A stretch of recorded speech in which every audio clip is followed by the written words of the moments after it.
Hey everybody, what's up and welcome back to today's video guys. And today guys, I'm going to go and be showing you how to change your header text in Shopify.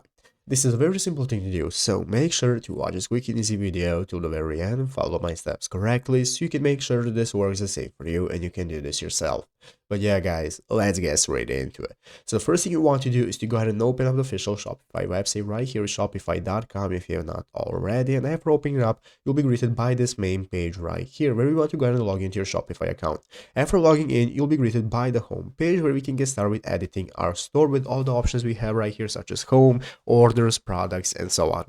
So let's go ahead and take a look at how we can get started with customizing our header of our store. What we want to do first is right here, the left side screen, go ahead and open up the online store section. Open up online store, and this is now going to open up this themes section right here where you can find all the options we have for a theme, and one of the options is going to be called customize. So what we want to do is go ahead and click customize. Click on customize right here, and this is now going to open up this new menu where we can get started customizing how our store looks. And right here at the left side of the screen, we can find an option that says header. So here we have the announcement bar, the header section, and so on, where you can get started with editing your blocks and so on. So basically guys, as you can see, here are all the options that we have. So if you open up any of the header options, you can see you can get started with editing them, making custom CSS and so on. So you have your theme settings right here and you have custom CSS. So what you want to do guys is to go ahead and add custom CSS right here. If you want to add any text, you're going to be adding it to right here using your CSS options and adding your code right here. After that, just save it and the code you have added will be applied to your header and any text you have added is going to appear.